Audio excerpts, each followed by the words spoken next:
Okay. So మాకు ఒక question ఉంది మౌలి. ఏంటి అంటే ఇప్పుడు సపోజు ఇలా అనుకోని పరిస్థితిలో ఫ్యూచర్‌లో అవ్వదనుకో 100%. ఒకవేళ నువ్వు ఖైదీగా ఇరుక్కుపోయి తప్పించుకోవాల్సొస్తే సో ఏ ఐడియా ఉపయోగించి తప్పించుకుంటావు?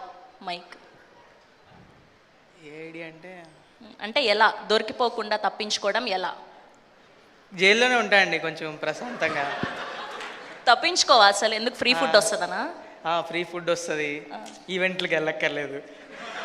ఎందుకు నీకు ఈవెంట్లకు వెళ్ళడం ఇష్టం ఉండదా? అంటే ఇంట్లో నుంచి బయటికి వెళ్ళడం ఇష్టం ఉండదండి కొంచెం. మా రూమ్మేట్ సింజి ఓకే, మొత్తానికి మాకు ఆన్సర్ వచ్చేసింది. అసలు తప్పించుకోరు మీరు, అంతేనా? అయితే చూడండి, త్వరగా ఏదైనా తప్పు చేసేస్తే కూర్చోబెట్టేస్తాం జైల్లో. ఓకేనా? తప్పకుండా అండి. తప్పకుండా అంటే అసలు ఎలా చెప్తున్నాడు.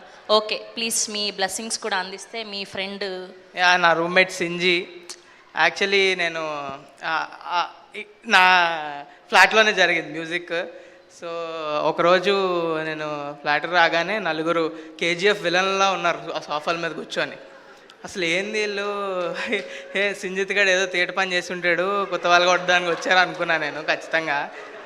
కానీ అడిగితే స్వీట్ వాయిస్ హలో బ్రో అని పరిచయం చేసుకున్నారు. ఆరంభం డైరెక్టర్, ఆరంభం ప్రొడ్యూసర్, ఎగ్జిక్యూటివ్ ప్రొడ్యూసర్, చాలా స్వీట్ పర్సన్స్. అసలు సింజిత్ గురించి చెప్పాలంటే సింజిత్ అసలు ఏ పనిలో అయినా 100% పెట్టాలనుకుంటాడు. మనం చేసిన వర్క్లో 100% పెట్టి ఖచ్చితంగా బాగా చేయాలి, అవుట్పుట్ మంచిగా ఉండాలి. ఏదో చేసామన్నట్టు ఏది చేయడు.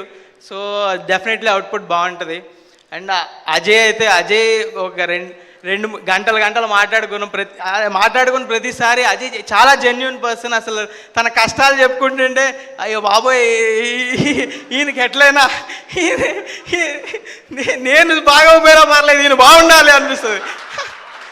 సో అలాంటి జెన్యున్ పర్సన్కి అందరూ హెల్ప్ చేస్తారు డెఫినెట్లీ. అందుకే అందరూ చాలామంది ఫ్రెండ్స్, అందుకనే ఎంతోమంది వచ్చారు.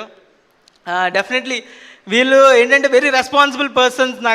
నాకు తెలిసినంత వరకు ఏదైనా పని ఇస్తే ఖచ్చితంగా రెస్పాన్సిబుల్గా ఇది పక్కా మనం 100% ఇచ్చి చేయాలన్న మనుషులు. సో డెఫినెట్లీ ఆ అవుట్పుట్ అనేది అలాగే వస్తుంది.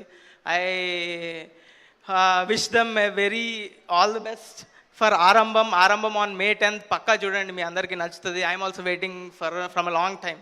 థ్యాంక్ యూ సో మచ్ అండి. ఇప్పుడు నవీన్ గారిని మాట్లాడవలసిందిగా రిక్వెస్ట్ చేస్తున్నాం. హాయ్ అండి. నిన్న యాక్సిడెంటల్గా నేను ఈ సినిమా చూసేసానండి. One of my friend is distributing overseas. అతను చాలా మంచి సినిమా తీసుకున్నానండి అంటే నేను చూస్తానని I volunteered and went to see it.